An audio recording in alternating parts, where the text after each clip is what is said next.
നിങ്ങളുടെ ഫേവറേറ്റ് സീരിയലുകൾ ടിവിയിൽ വരുന്നതിന് മുൻപേ സൺ നെക്സ്റ്റ് ആപ്പിൽ കാണാം. ഇനി എല്ലാവർക്കും മുൻപേ കാണൂ.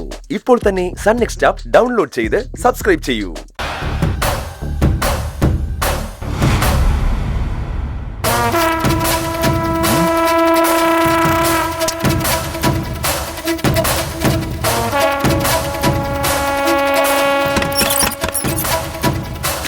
ഹലോ ചേട്ടാ,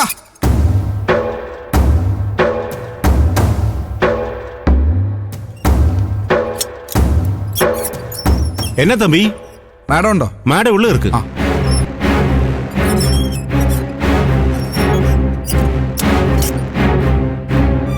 കോളിംഗ് ബെൽ അടിച്ചാ പോതും. ആ ശരി.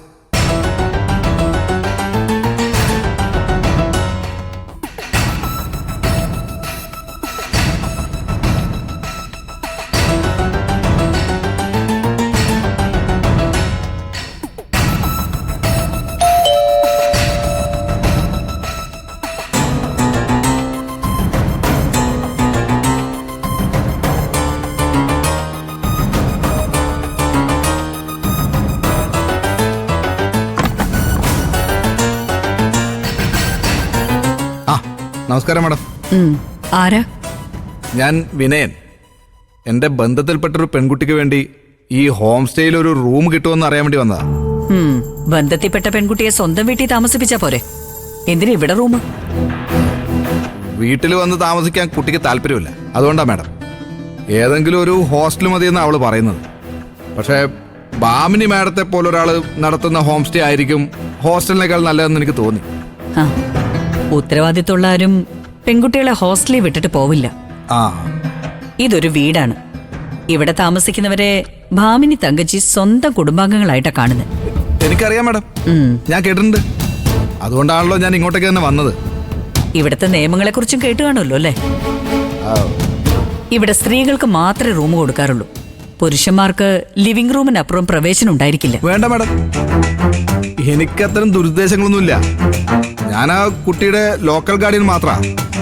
അവളെ നല്ല രീതിയിൽ പഠിപ്പിച്ച് ഒരു ജോലി വാങ്ങിക്കൊടുക്കുക മാത്രമാണ് എന്റെ ലക്ഷ്യം. ലോക്കൽ ഗാർഡിയന്മാരുടെ എണ്ണം നമ്മുടെ നാട്ടിൽ കൂടി വരുന്നുണ്ട്. അങ്ങനെ വേറെ ആരെങ്കിലും ഇവിടെ താമസിക്കുന്നുണ്ടോ മാഡം? ഉണ്ടെങ്കിൽ? അല്ല, ഒന്നുമില്ല, ചോദിച്ചെന്നേ ഉള്ളൂ.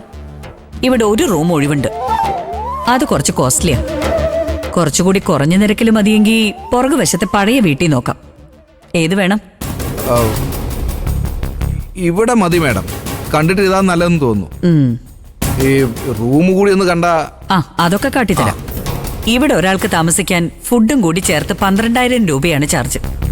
2 മാസത്തെ റെന്റ് അഡ്വാൻസ് ആയിട്ട് തരണം. അതൊന്നും പ്രശ്നമല്ല മാഡം. എന്നാ റൂമൊന്ന് കാണിച്ചു തരാം. ഒരു മിനിറ്റ് മുരുക. മാഡം,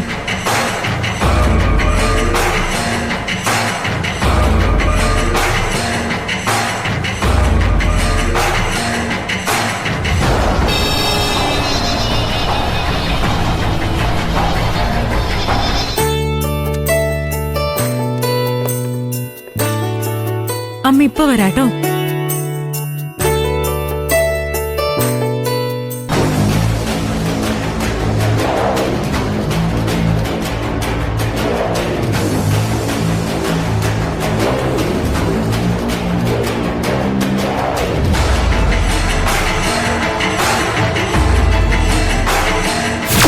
ചേച്ചി, ഞാൻ ഇതിനു മുമ്പ് ഇവരെ കണ്ടിട്ടില്ലല്ലോ.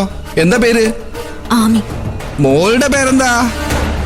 മോള് സംസാരിക്കില്ല. വാ മോളെ, നമുക്ക് പോവാം. നടക്ക്.